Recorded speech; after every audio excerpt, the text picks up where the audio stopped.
byose ugasanga igihugu cy'u Rwanda gifite imihanda igerekeranye hasi hejuru nk'iyi ngiyi, cyangwa ugasanga hari utumodoka turi gutwara abantu mu kirere, cyangwa se ukabona amagorofa maremare areshya gutya, ukabona ikibuga cy'indege kiri ku rwego mpuzamahanga. Ndabizi byaba ari inzozi kuri wowe, ariko ntabwo bikiri inzozi, kuko mu gihugu cy'u Rwanda ibi byose nkweretse ndetse n'ibindi nza kukwereka bigiye kubakwa vuba, ndetse hari n'ibyatangiye kubakwa nk'ibyubatsi bihambaye birimo Convention Center, Kigali Arena, Intare Arena, ndetse na Stade Amahoro n'ibindi sinakubwira. Gusa uyu munsi noneho nje kukubwira imishinga 5 iremereye u Rwanda rugiye kubaka, ndetse kandi ya mbere ikaba yaratangiye gushyirwa no mu bikorwa. Ni imishinga izatwara akayabo k'amafaranga menshi cyane. Ibi ngibi bikaba bizasiga u Rwanda rutsa nka Singapore cyangwa ibindi bihugu byateye imbere. Mbere yuko nkomeza, reka ngusabe ukanda kuri subscribe. Jye wumva nitwa Dore 12, mbahaye ikaze. Reka dutangire n'umushinga wa 5 wa Inzovu Mall Project. Umushinga w'inyubako y'akataraboneka iri kubakwa mu mujyi wa Kigali, iherereye ku Kimihurura imbere y'inteko nshingamategeko ndetse na Kigali Convention Center. Iyi nyubako yubatswe na sosiyete y'Abafaransa yitwa Groupe Dore binyuze mu ishami ryayo ryitwa Dore Great Lakes, ikigo kizobereye mu by'ubucuruzi mpuzamahanga. Iyi nzu ikazatwara akayabo ka miliyoni 68 z'amadolari y'Amerika, bingana amafaranga y'u Rwanda asaga miliyari 81. Gusa igihugu cy'u Rwanda cyatekereje kubaka inyubako ihambaye y'ubucuruzi nk'ahantu abantu bashobora guhurira, guhahira, ndetse n'ahantu ho gukorera mu buryo bwagutse kandi buteye imbere. Kuko uyu mushinga uzaba urimo hoteli y'inyenyeri 4 ifite ibyumba 95, inyubako y'ibiro bigezweho, ahantu hanini ho gucururiza, amasoko manini yagutse cyane bakunda kwita hypermarket, ahantu hacururiza ibiribwa n'ibinyobwa, resitora zigezweho, ibikorwa remezo byo kwidagaduriramo, amabaka akomeye, icyumba cy'inama kigezweho kandi cyuzuye ibikoresho, esanseri zigezweho cyangwa esanseri zijyana abantu mu bice by'amagorofa, ndetse ikazanashyirwamo na interineti ihambaye 5G, interineti iri gukoreshwa cyane ku isi hose. Hakazongerwamo sisitemu yo kubika ndetse no kubungabunga ingufu zituruka kuri battery energy storage systems. Mu gihe umuriro ushobora kubura cyangwa sisitemu z'amashanyarazi zagize ikibazo, niyo bazajya bakoresha mu gihe byabaye ngombwa. Ariko ntabwo bigarukiye aho ngaho, kuko bazayisiga amarangi amwe ya mbere ya karite, amwe azaba afite ubwiza budasanzwe kandi bukurura abantu kubera ubwiza izaba ifite, buzaba busize kuri iyi nzu y'akataraboneka y'umushinga uremereye cyane mu Rwanda. Gusa ubuso bwose bw'inyubako buzaba bungana metero kare 40,000, kandi izaba ifite ahantu ho guparika imodoka hisanzuye zigera kuri 500, kandi izaba ireshya na metero zigera kuri 40 zirenga. Igira amagorofa kandi igeretse inshuro 10 zirenga, ari byo bamwe bakunda kwita etage. Uyu mushinga icyo wamenya kindi kandi ni uko tariki 23 Nyakanga 2023 hasinywe amasezerano y'imari hagati ya AFC cyangwa se International Finance Corporation ndetse na Proparico, bituma umushinga utangizwa kubaka mu mpera za Kanama 2023, maze bashyiraho kuzarangira muri Nzeri 2025, igatangira gukorerwamo ifite byose byuzuye. Ariko tugeze mu kwa 8 hafi mu kwa 9 itaruzura, ubwo bivuze ko izuzura 2026 mu gihe nta gihindutse kuri uyu mushinga. Umushinga wa 4 ni Rwanda Urban Development 2, umujyi wa Kigali yawise Kigali Master Plan 2040. Ni ibikorwa byashoyemo amafaranga menshi, ukaba umushinga watangiye muri 2021 bagamije kubaka umujyi wa Kigali nk'umujyi wa Singapore ndetse n'ahandi. Ndetse uyu mushinga ugamije guteza imbere imijyi 6 harimo n'uwa 7 ari wo Kigali, ariyo Nyagatare, Rubavu, Rusizi, Muhanga, Huye, Musanze ndetse na Kigali, mu kunoza ibikorwa remezo ndetse no kuzamura imibereho y'abaturage muri iyo mijyi. Uyu mushinga uzibanda mu guteza imbere imijyi mu buryo burambye, harimo kubaka imihanda iteye imbere ndetse igezweho, ibikorwa remezo bigezweho by'amazi, amashanyarazi, byose bakayibona ku kigero cy'100% ndetse n'utundi dufasha abaturage mu gutura neza. Bikubiye mu wundi mushinga wa Kigali Innovation City, nawo ari umushinga watekerejweho mu gushyira u Rwanda ku gasongero mu ikoranabuhanga rihambaye ku mugabane wa Afurika, ndetse n'uturere tuzubakamo ibigo by'ubushakashatsi, za kaminuza zikomeye, ndetse n'ibigo by'ikoranabuhanga bihambaye, ndetse n'ibindi bigo by'ubucuruzi byibanda ku ikoranabuhanga rihambaye, ICT, siyanse ndetse n'ubuvuzi. Dore ko no kubaka ibitaro bikomeye bya Masaka Hospital bizimirwamo ibyita shuku cyangwa se shehashika, ndetse bakazamana ingufu z'amashanyarazi ku buryo umuturarwanda wese azagerwaho cyangwa agacana amashanyarazi ku kigero cy'100%. Ndetse bubake n'imihanda igezweho izanyuranamo hasi no hejuru, ikaba izashyirwa mu bice bitandukanye by'igihugu bigamije koroshya ubwikorezi n'itumanaho mu buryo bugezweho. Umushinga wa 3 Rusizi 3 Hydropower Project ni umushinga mpuzamahanga wa Rusizi ya gatatu Reason 3 Hydropower Project ifite agaciro ka miliyoni 400 z'amadolari y'Amerika, hafi miliyari 1.5 y'amanyarwanda. Ukomeje kugenda neza mu rwego rwo kongera abaturage bo mu Rwanda, Uburundi ndetse na Repubulika ya Demokarasi ya Kongo cyangwa se DRC amashanyarazi. Ukazaba ufite urugomero rufite uburebure bwa metero 105 ndetse ukazaba ufite ubuhagarike bwa metero 20,500, umuyoboro w'amazi ugera kuri metero 228. Ibi byemejwe na Minisitiri w'ibikorwa remezo by'u Rwanda Dr Jimmy Gasore ubwo yagiraga uruzinduko rukomeye ahazubakwa uyu mushinga ufite ubushobozi bwo gutanga 206 megawati z'amashanyarazi.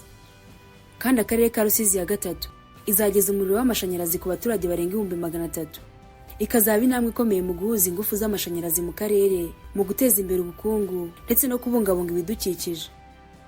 Iki kigo kizubakwa ku mugezi wa Rusizi, umutungo kamere w'amazi usangiwe. Kikaba ari umushinga wa mbere wo muri Afurika wo mu butayu bwa Sahara watewe inkunga n'abikorera ku giti cyabo mu ikoresha umugezi uhuza ibihugu mu itunganya ry'amashanyarazi meza. Uyu mushinga ukazaba igisubizo ku kibazo cy'amashanyarazi, ariko ni ikimenyetso cy'ubufatanye mu karere ndetse n'iterambere rirambye. Rusizi ya gatatu iri gukorwa ku bufatanye bwa leta ndetse n'abikorera ku giti cyabo binyuze ku kigo cya Rusizi Energy Limited nk'uko byatangajwe na Gasana Gonal uhagarariye icyo kigo. Ibikorwa by'ibanze byararangiye kandi isoko ryo kubona amasoko ku bazubaka uru ruganda riri mu nzira. Uretse amashanyarazi, uyu mushinga uteganyije kuzana inyungu nyinshi mu bindi bikorwa birimo imihanda mishya izafasha iterambere ry'akarere, guteza imbere imibereho y'abaturage ba Rusizi, kwishyira mu mucyo abaturage bizabateza imbere cyane. Umushinga wa kabiri ni uwitwa Iremereye Cable Car System Project. Ni umushinga wo gukora ingendo hakoreshejwe utumodoka dutoya tugendera mu kirere twitwa cable car. Ni igikorwa kigiye kubaka i Kigali mu Rwanda. Ugahita wibaza ute se ni hehe? Ni mu tuye duce twa Kigali. Ndabizi amatsiko yakwisha, ariko reka nze nkumara amatsiko. Gusa mbere na mbere ni uko uyu mushinga uzashyirwa mu bikorwa ku bufatanye bwa leta ndetse n'abikorera, aho Banki Nyafurika itsura amajyambere yamaze gutanga inkunga y'ibihumbi 500 by'amadolari y'Amerika ahagera kuri miliyoni 722 y'amafaranga y'u Rwanda ngo barebe ko uyu mushinga uzashoboka mu gihugu cy'imisozi 1000. Ndetse hari n'ibindi bigo nka za banki zikomeye zabaye abafatanyabikorwa muri uyu mushinga. Gusa icyo wamenya ni uko igice cyose cy'umushinga kizatwara asaga miliyoni 100 z'amadolari y'Amerika. Ibi byatangajwe na Dr Akinwumi Adesina, perezida wa Banki Nyafurika itsura amajyambere. Uyu mushinga uzaba ari wa mbere wemereye mu karere ko mu butayu bwa Sahara muri Afurika. Uzashyiraho uburyo tumodoka tugendera mu kirere dutwaye abagenzi, urban cable car zagenewe gutwara abantu mu mijyi, ndetse witezweho kuzagabanya ubucucike bw'imodoka mu mihanda, kugabanya imyuka yangiza ikirere ndetse no kohereza abantu mu buryo bwo kugenda kugera ku murimo kare. Igice cya mbere cy'uyu mushinga kizaba gifite uburebure kuva hasi kugera hejuru bwa kilometero 5,500 ndetse kizahuza imihanda 2 minini y'ingenzi nka Nyabugogo muri gare aho imodoka zihagarara kugera mu mujyi rwagati, ndetse no kuva kuri Kigali Convention Center kugera kuri Kigali Sport City. Ndetse uyu muhanda mushya ugiye kubakwa uzanyura ku hantu hakomeye harimo nka Stade Amahoro, BK Arena ndetse no ku rukiko rushya rwa Zari. Ubu buryo bushya buzakoreshwa buzaba bufite ubushobozi bwo gutwara abantu barenga 50,000 buri munsi, aho buri rugendo rwose ruzajya rumara iminota 15 mu kirere gusa hagati y'ibice byombi. Imishinga nk'iyi ni uburyo bwiza bwo kwihutisha iterambere mu Rwanda hagamijwe kurengera ibidukikije ndetse no kuzamura uburyo bwo gutwara abantu mu kirere hakoreshejwe amashanyarazi ndetse no mu buryo bwo kurengera ibinyabuzima. Ibi bizafasha igihugu mu kugabanya ubumanya bw'ikirere ndetse bifasha abaturage batuye ahantu batabona imodoka rusange kubona uburyo bwo kugenda mu buryo bworoshye biciye mu kirere. Uretse mu gukoreshwa mu buryo bwo gutwara abantu, uyu mushinga witezweho kuzatanga imirimo myinshi mu gihe cyo kuwubaka ndetse no mu gihe cyo kuwukoresha. Abanyarwanda benshi bazahabwa amahirwe yo gukora mu nzego zitandukanye z'uyu mushinga. Biteganyije ko ubwubatsi buzatangira mu mezi ya 2026, hanyuma imodoka za cable car zigatangira gukora mu mwaka wa 2028. Umushinga wa mbere ari nawo wa nyuma ni Bugesera International Airport Project, uherereye mu karere ka Bugesera mu murenge wa Ririma mu ntara y'Iburasirazuba. Uturutse i Kigali harimo intera ya kilometero 48,800 by'urugendo. Ni ukuvuga uri kujyaho wihuta byibuze ukoresha isaha 1 n'iminota 14. Gusa ubusanzwe ikibuga cy'indege Kanombe International Airport twese tuzi buriya cyakira abagenzi 710 buri mwaka, kikagira ubuso bwose bw'ikibuga cy'indege 14,390 km². noneho kiri kubaka Bugesera kizajya gifite ubushobozi bwo kwakira abagenzi bagera kuri miliyoni 14 baba bo mu gihugu ndetse n'abo hanze yacyo buri mwaka, kuko iki kibuga cyose cy'indege kireshya na hegitari 2,500 cyangwa se kilometero kare 25,000, ndetse izaba ifite runway cyangwa se umuhanda muremure indege zazigwaho ufite uburebure bwa metero bungana 4,206 kugira ngo ijye yakira indege zose mpuzamahanga, ndetse bazabakamo igice cyayo indege z'imizigo zizajya zihagarara cargo zone ndetse na private jet zone. Ni agace kera kazajya kamurikirwaho indege z'abakomeye ndetse n'abaperezida bakomeye cyane ku isi. Urumva ko ntaho bihuriye na mba n'ikibuga gishya cya Bugesera kiri kubakwa, kuko ikibuga cya Kanombe International Airport kiracyakoreshwa ariko ntaho gihuriye n'iterambere u Rwanda rifite.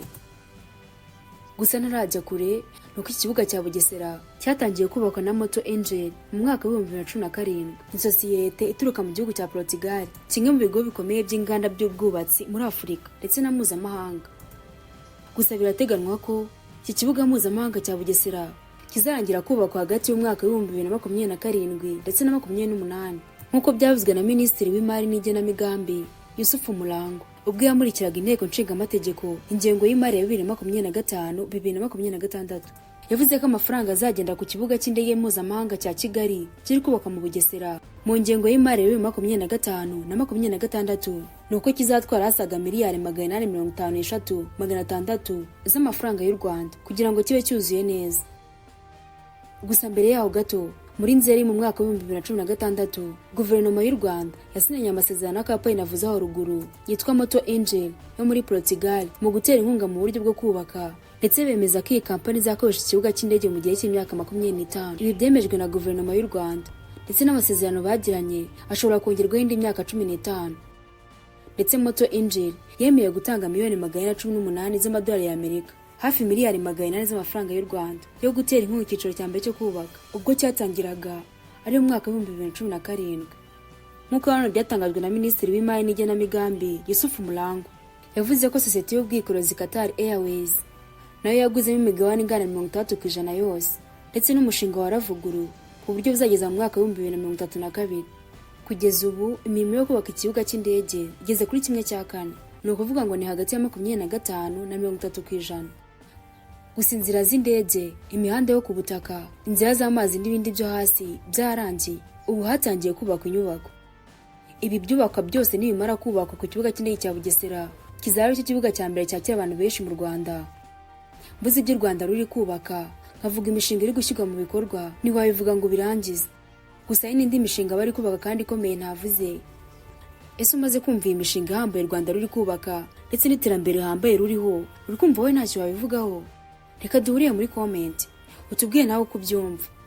Nanjye ikiganiro cy'uyu munsi mushimira ko wabanye natwe, naho ubutaha Imana ibarinde.